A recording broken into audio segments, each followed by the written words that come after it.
ഇന്നേക്ക് 2000 വർഷങ്ങൾക്ക് മുൻപ് കർത്താവായ യേശുക്രിസ്തു ഒരു പ്രസ്താവന നടത്തുകയുണ്ടായി.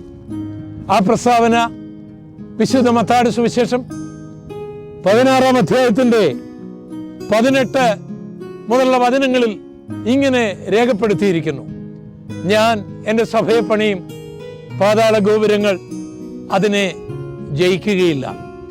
അന്ന് യേശുവിൻ്റെ കൂടെ ഉണ്ടായിരുന്നത് 12 ശിഷ്യന്മാരായിരുന്നു. പത്രോസ് യേശുവിനെ തള്ളിപ്പറഞ്ഞ ഒരു മനുഷ്യനായിരുന്നു. തോമസ് അപ്പോസ്തലനാകട്ടെ യേശുവിൻ്റെ ഉയർപ്പിനെ സംശയത്തോടു കൂടി കണ്ട ഒരു മനുഷ്യനായിരുന്നു.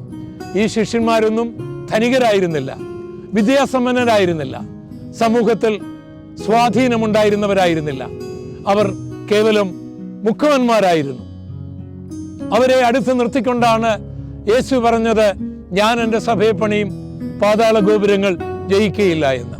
യേശു ഈ പ്രസ്താവന നടത്തിയതിനു ശേഷം ചില നാളുകൾക്ക് കഴിഞ്ഞ് ക്രൂശിക്കപ്പെടുകയാണ്. അരിമത്യക്കാരനായ യോസഫിന്റെ കല്ലറയിൽ അടക്കം ചെയ്യപ്പെടുകയാണ്. 3-ാം നാൾ ഉയർത്തെഴുന്നേൽക്കുകയാണ്. 40-ാം നാൾ സ്വർഗത്തിലേക്ക് കടന്നു പോകുകയാണ്. ശിഷ്യന്മാർ ഇവിടെ ശേഷിക്കുകയാണ്.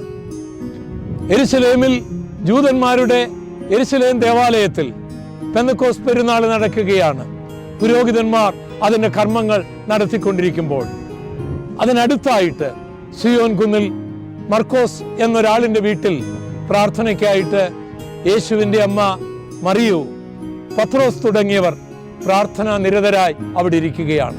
ഏകദേശം 10 ദിവസത്തോളം അവർ അവിടെ പ്രാർത്ഥിച്ചുകൊണ്ടേ ഇരുന്നു. പെന്തക്കോസ്ത് നാൾ വന്നപ്പോൾ പരിശുദ്ധാത്മാവ് അവരിലേക്ക് ഇറങ്ങി വരികയാണ്.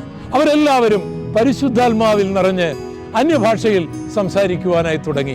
യെരുശലേം പള്ളിയിൽ പെന്തക്കോസ്ത് പെരുന്നാളിൽ പങ്കെടുത്തുകൊണ്ടിരുന്ന ആൾക്കാർ ഈ ശബ്ദം കേട്ട് അവിടേക്ക് ഓടി വരികയാണ്. അവിടേക്ക് ഓടി വരുമ്പോൾ അന്യഭാഷ പറഞ്ഞ് ആരാധിക്കുന്ന യേശുവിൻ്റെ അമ്മ മറിയമിനെയും പത്രോസിനെയും ഒക്കെ കണ്ട് ചിലർ പറഞ്ഞു, ഇവർ മദ്യപിച്ച് ലഹരി പിടിച്ച് എന്തൊക്കെയോ പുലമ്പുകയാണ്. മറ്റു ചിലർ പറഞ്ഞു, അങ്ങനെയല്ല, ഇവർ ദൈവത്തിൻ്റെ വൻ കാര്യങ്ങളെ പ്രസ്താവിക്കുകയാണ്. ഈ സന്ദർഭത്തിൽ പത്രോസ് അപ്പോസ്തലൻ എഴുന്നേറ്റ് നടത്തുന്ന ഒരു പ്രസംഗത്തെക്കുറിച്ച് പ്രവൃത്തികളുടെ പുസ്തകം 2-ാം അധ്യായത്തിൽ സവിസ്തരം രേഖപ്പെടുത്തിയിട്ടുണ്ട്. തൻ്റെ ആ പ്രസംഗത്തിൽ 3000-ത്തിലധികം ജൂതന്മാർ യേശുവിനെ രക്ഷകനായി സ്വീകരിച്ച് സ്നാനപ്പെടുകയാണ് ചെയ്യുന്നത്. അങ്ങനെ യേശുവിൻ്റെ സഭ ഉദ്ഘാടനം ചെയ്യപ്പെടുന്നു. സഭയിൽ 3000 അംഗങ്ങളായി. ജൂതമതത്തിൽ നിന്ന് 3000-ത്തോളം പേർ ക്രിസ്ത്യ ഭാഗത്തേക്ക് വന്നപ്പോൾ ജൂതമതം അവർക്കെതിരായി മാറുകയാണ്. ജൂതമതം ക്രൈസ്തവ മാർഗത്തെ ഉന്മൂലനാശം ചെയ്യുവാൻ അവരെ കൊണ്ട് കഴിയാവുന്ന കാര്യങ്ങളെല്ലാം ചെയ്യുവാൻ തുടങ്ങി.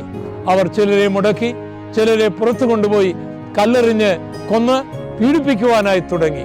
അന്ന് റോമൻ സാമ്രാജ്യം നിലനിൽക്കുന്ന കാലമാണ്.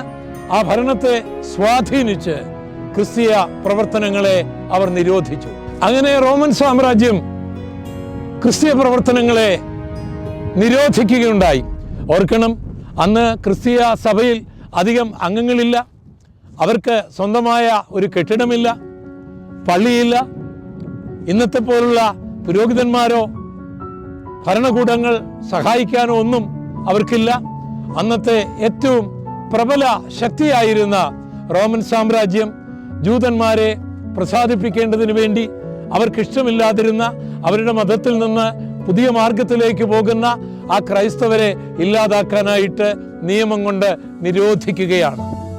സുവിശേഷം പറയുന്നവരെ അറസ്റ്റ് ചെയ്യുകയും ആരാധിക്കുന്നവരെ അറസ്റ്റ് ചെയ്യുകയും അവരെ ക്രൂശിച്ചു കൊല്ലുകയും ഒക്കെ ചെയ്യുന്ന കഠിനമായ പീഡകളാണ് റോമൻ സാമ്രാജ്യം ക്രൈസ്തവർക്കെതിരായിട്ട് അഴിച്ച് വിട്ടത്.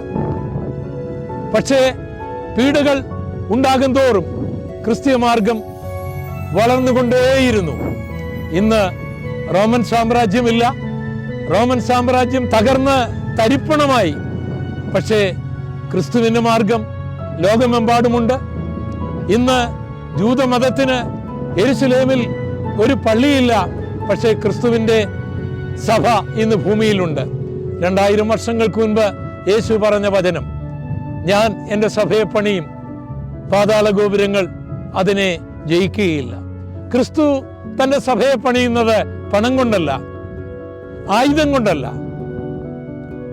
രാഷ്ട്രീയ ഭരണ സംഘടനകളുടെ സഹായം കൊണ്ടല്ല, ഏതെങ്കിലും ഒരു മനുഷ്യന്റെ അനുകമ്പ പൂർണ്ണമായ സഹായം കൊണ്ടല്ല യേശു തൻ്റെ സഭയെ പണിയുന്നത്. യേശു തൻ്റെ സഭയെ പണിയുന്നത് സ്നേഹം കൊണ്ടാണ്. യേശു തൻ്റെ സഭയെ പണിയുന്നത് പരിശുദ്ധാത്മാവിൻ്റെ ശക്തി കൊണ്ടാണ്. യേശു തൻ്റെ സഭയെ പണിയുന്നത് നീതി കൊണ്ടാണ്. യേശു തൻ്റെ സഭയെ പണിയുന്നത് വിശുദ്ധി കൊണ്ടാണ്. യേശു തൻ്റെ സഭയെ പണിയുന്നത് ദൈവത്തിൻ്റെ വചനം കൊണ്ടാണ്. യേശു തൻ്റെ സഭയെ പണിയുന്നത് തന്നെ രക്ഷകനായി സ്വീകരിക്കുന്നവരെ കൊണ്ടാണ്. ഞാനും ബൈബിൾ തെറ്റാണെന്ന് പറഞ്ഞ് അത് തെളിയിക്കുവാൻ പരിശ്രമിച്ച സുവിശേഷ വിരോധിയായ ഒരു ഗോപാലകൃഷ്ണനായിരുന്നു. ഞാനും യേശുവിലേക്ക് വന്നു. ഞാനും ഒരു സുവിശേഷകനായി മാറി. കഴിഞ്ഞ 49 വർഷങ്ങളായിട്ട് ഈ യേശുവിനെ പ്രസംഗിക്കുകയാണ്. പ്രിയപ്പെട്ടവരെ, ഞാൻ എൻ്റെ സഭയെ പണിയും, പാതാള ഗോപുരങ്ങൾ ജയിക്കയില്ല എന്ന് കർത്താവ് പറയുമ്പോൾ എന്താണ് പാതാള ഗോപുരം? സാത്താന്യ ലോകമാണ്, സാത്താന്യ പ്രവർത്തനങ്ങളാണ്. അറുക്കാൻ വരുന്ന, മുടിക്കാൻ വരുന്ന, മോക്ഷിക്കാൻ വരുന്ന പൈശാചിക ശക്തികൾ. അതിൽ നിന്ന് നിങ്ങൾക്കൊരു വിജയം ആഗ്രഹിക്കുന്നുണ്ടോ? സമാധാനം നിങ്ങൾ ആഗ്രഹിക്കുന്നുണ്ടോ? സന്തോഷം നിങ്ങൾ ആഗ്രഹിക്കുന്നുണ്ടോ? ആത്മരക്ഷ നിങ്ങൾ ആഗ്രഹിക്കുന്നുണ്ടോ? എങ്ങനെ നിങ്ങൾക്ക് ദൈവസഭയിലേക്ക് വരുവാൻ കഴിയും? ബൈബിൾ ഇങ്ങനെ പറയുന്നു, രക്ഷിക്കപ്പെടുന്നവരെ കർത്താവ് ദിനം പ്രതി സഭയോട് ചേർത്തുകൊണ്ടിരുന്നു. എങ്ങനെയാണ് രക്ഷിക്കപ്പെടുവാൻ കഴിയുന്നത്? യേശു എനിക്ക് വേണ്ടി ജനിച്ചു, യേശു എനിക്ക് വേണ്ടി മരിച്ചു, യേശു എനിക്ക് വേണ്ടി ഉയർത്ത് എഴുന്നേറ്റു എന്ന് ഹൃദയം കൊണ്ട് വിശ്വസിക്കുകയും യേശു കർത്താവെന്ന് വായ്കൊണ്ട് ഏറ്റുപറയുകയും ചെയ്താൽ നിങ്ങൾക്ക് രക്ഷിക്കപ്പെടുവാൻ കഴിയും. നിങ്ങൾക്ക് കർത്താവിൻ്റെ സഭയിൽ വരുവാനായി കഴിയും. പാതാള ഗോപുരം ജയിക്കാത്ത ക്രിസ്തുവിൻ്റെ സഭ. അധികം താമസിക്കാതെ കർത്താവ് തൻ്റെ സഭയെ സ്വർഗത്തിലേക്ക് കൊണ്ടുപോകുവാൻ മടങ്ങി വരും. കർത്താവ് താൻ ഗംഭീരനാദത്തോടും പ്രധാന ദൂതന്റെ ശബ്ദത്തോടും ദൈവത്തിന്റെ കാഹളത്തോടും കൂടി വരുമ്പോൾ ക്രിസ്തുവിന്റെ സഭയിൽ മരിച്ചവരെല്ലാം ഉയർത്തെഴുന്നേൽക്കും. ജീവനോടിരിക്കുന്നവരെല്ലാം രൂപാന്തരപ്പെടും. യേശുവിനെ എതിരേൽപ്പാൻ മേഘത്തിൽ എടുക്കപ്പെടും. ക്രിസ്തുവിന്റെ സഭ സ്വർഗത്തിലേക്ക് കടന്നു പോകും. അതുകൊണ്ട് വരൂ, യേശുവിനെ രക്ഷകനായി സ്വീകരിക്കൂ, രക്ഷിക്കപ്പെടൂ, ക്രിസ്തുവിന്റെ സഭയിലാകൂ, പാതാള ഗോപുരത്തെ അതിജീവിക്കൂ. ദൈവം നിങ്ങളേവരെയും ധാരാളമായി അനുഗ്രഹിക്കുമാറാകട്ടെ. ആമേൻ.